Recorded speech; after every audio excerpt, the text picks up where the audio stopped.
Well, I think this quote is so true and vague at the same time. How can we as photographers be good instruments to make great street photography?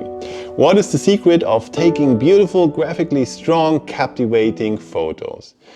To start with, Eve Arnold was totally right to state that it's only to a small extent down to your camera, your settings, or whether you've been taking photos for 2 months or 10 years.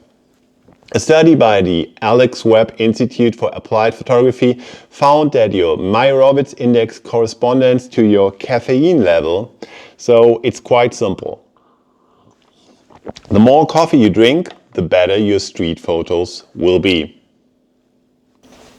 Olaf, are you telling my viewers some rubbish again? Okay. I'm so sorry for my brother. Although Olaf is not really that wrong. Coffee sometimes helps with what's really important when you're out on the street with your camera, which I will explain in this video. In my opinion, the most important elements for good street photography are, firstly, not just having a camera with you, but having your camera with you. And secondly, actually being on the street. Sounds a little bit like gibberish to you? Let me explain.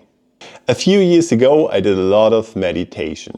I even started a website on the practice of meditation, which you can still find online today. I've always been a person who broods a lot, daydreams and worries. At some point, I went to a meditation center in Berlin and took a course in breathing meditation. By practicing what I'd learned for just 10 minutes every morning and evening at home, I felt better throughout the day. I was less distracted, was more in the present moment and was better able to engage with other people and got my everyday things done. Before, I often thought things like, oh, what will he or she think of me? Thoughts that you may also recognize from doing street photography.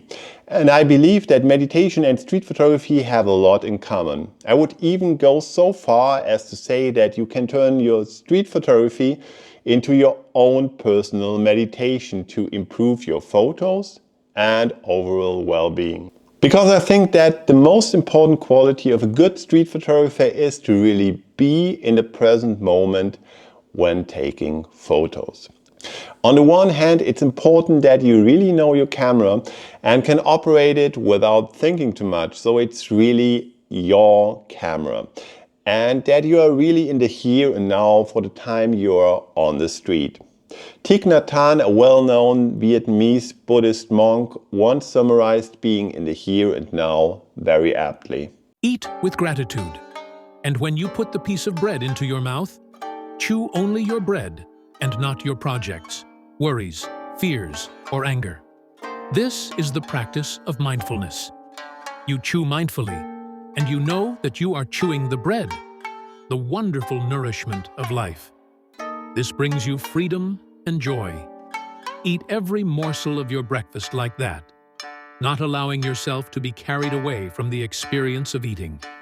And that's exactly what we should apply to street photography. When you're taking photos, don't do anything else. Remove all distractions. It's like when you're watching a YouTube video like this and at the same time eating a snack. If you're listening to music and eating and having a conversation at the same time. Anyways, you are not able to enjoy each of it truly. By the way, if you're enjoying this video, it would make me very happy if you leave a like and subscribe to make sure you never miss a video here solely focused on our passion, street photography. Thank you so much. So, while being on the street with your camera, it's best to switch your mobile phone to flight mode or silent.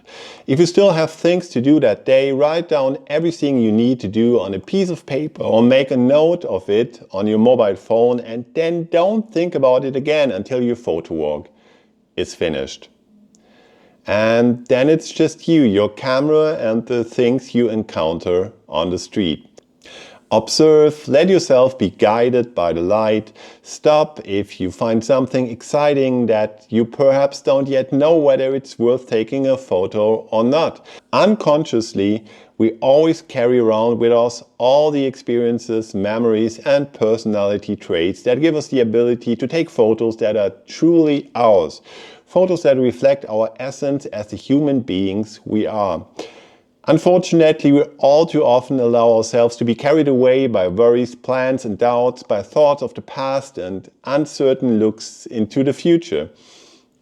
All of this leads to us missing interesting moments, not utilizing our full potential when composing our photo, thinking about the next one as soon as we photograph the current shot, and ultimately going home dissatisfied. If you realize during your photo walk that your thoughts are too much elsewhere, stop for a moment and simply breathe in and out 3 times very consciously. And while you do this, concentrate only on your breathing. That's a kind of reset that often helps me.